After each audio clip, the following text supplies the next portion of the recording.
Conversa de Bastidor, com Malu Gaspar.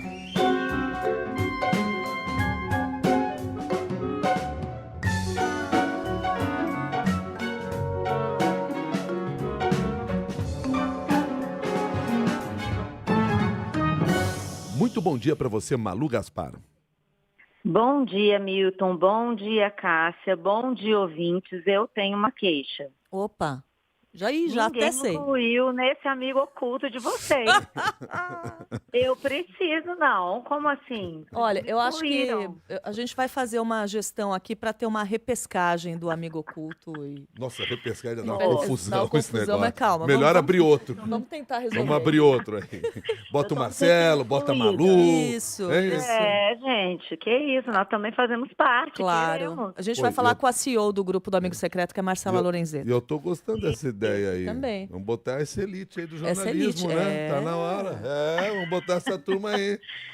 Não, já fui em tanta confraternização esse ano, ainda tenho tantas para ir, não vou estar nem no amigo oculto de vocês, não, senhor. Vamos, Nada a disso. gente vai resolver. Malu Beleza, Gaspar. então tá bom. Eu quero saber como é que vai ser o amigo oculto lá no STF. Bom, é o seguinte, bom. nós trouxemos em reportagem hoje, né, a informação sobre a intenção do presidente do STF, o Edson Fachin, em criar um código de conduta para os ministros do Supremo. Isso vem bem a calhar quando estamos aí discutindo essa questão do Dias Toffoli e a sua viagem para ver seu time lá na Libertadores, né? Só que tinha mais gente naquele aviãozinho privado, tal, gente envolvida lá com o Banco Master, e isso está criando uma grande confusão. Imagino o impacto que isso possa ter internamente lá no STF. Pois é, porque, Milton, Cássia, não só essa questão dos aviões é uma questão que preocupa, né? O ministro Toffoli não é o único ministro a andar em jato, muitos, alguns já houve notícias de ministros andando em jatos de advogados, e nesse caso foi um caso grave, porque ele já era relator do caso do Master, andou no jato de um empresário junto com o advogado de um réu, e logo depois deu as decisões que levaram a não só aquele sigilo do qual a gente falou, né, aquele sigilo master, como também a subir o processo para o Supremo, né, e pararam, as investigações estão paradas, não estão sendo feitas oitivas, não estão sendo feitas diligências, havia novos inquéritos que seriam abertos a partir daquele, também nada aconteceu. E aí, Milton, o que o ministro Edson Fachin tem falado, não só com outros ministros do Supremo, como também ministros de outros tribunais, tribunais superiores, como a STJ, é que ele quer incluir nesse código de ética uma questão que há muito tempo se fala para além de jatos, né? A questão das palestras, né? Muitas dessas palestras que são feitas por ministros do STF, tanto no Brasil como fora, são palestras pelas quais eles recebem algum cachê. Quanto? Não sabemos. Quais são elas? Também não sabemos, porque toda vez que a gente pergunta sobre isso para o STF, eles não respondem, eles não informam, não se manifestam. Então, isso é uma questão de transparência séria, né? A ideia é que esse código de ética obrigue os ministros a fazerem uma coisa que já deveria ser esperada, né?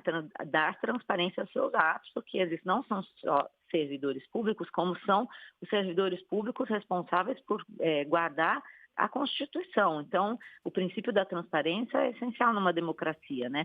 Isso não vai agora, como você falou, não vai ser simples, porque os ministros não querem fazer isso, né? Então, vai ser um embate interno e também vai envolver outros tribunais, né? Porque você cria esse código de conduta, o que acontece? Em geral, espera-se que os outros tribunais sigam, né? Se o Supremo tem esse código de conduta, como é que vai ser? Você tem um espelho para o judiciário. Então, isso é uma questão simples que o ministro Edson... Simples, nada simples que o ministro Edson Fachin está tendo coragem de enfrentar internamente. Se isso vai seguir, eu não sei, porque realmente a resistência é muito grande dentro do Supremo. Esse amigo oculto aí, para esse eu acho que eu não queria ser chamada não, Milton.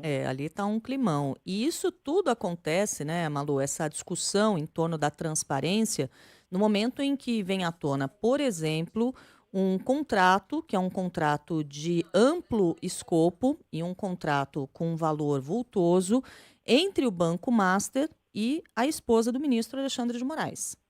Pois é, Cássia, de novo o Banco Master, né? Esse arquivo do Banco Master, pelo jeito, é muito profícuo, tem muita coisa aí para ser vista e talvez seja por isso que estão querendo manter sigilo sobre ele, né?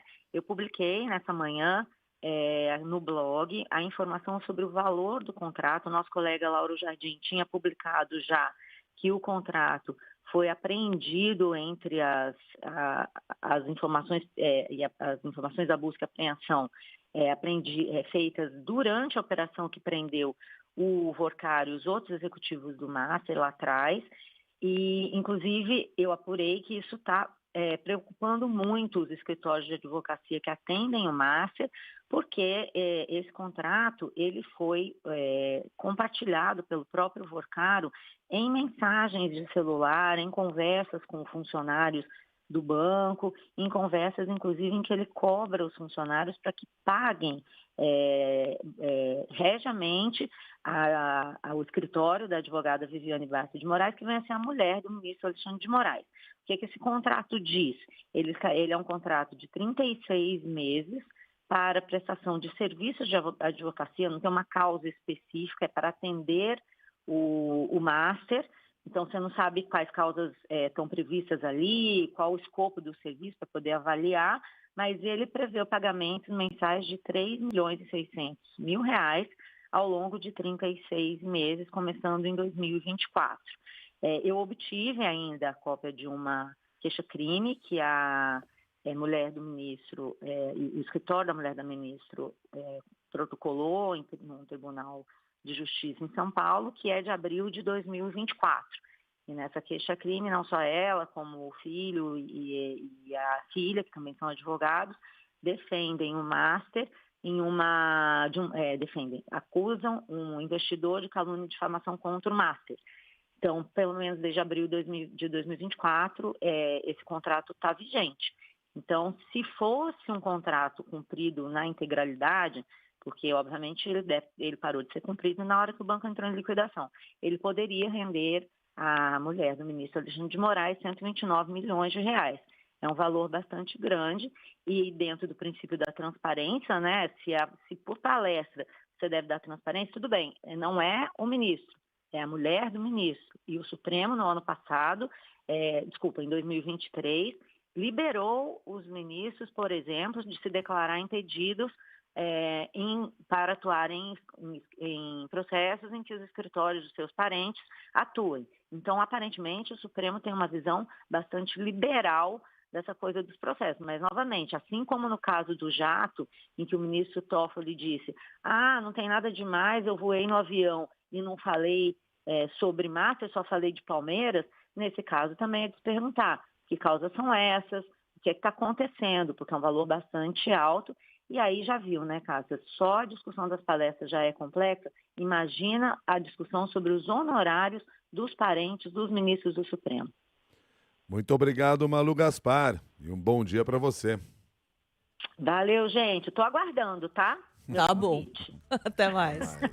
Um abraço, boa semana para todo mundo. Para você também.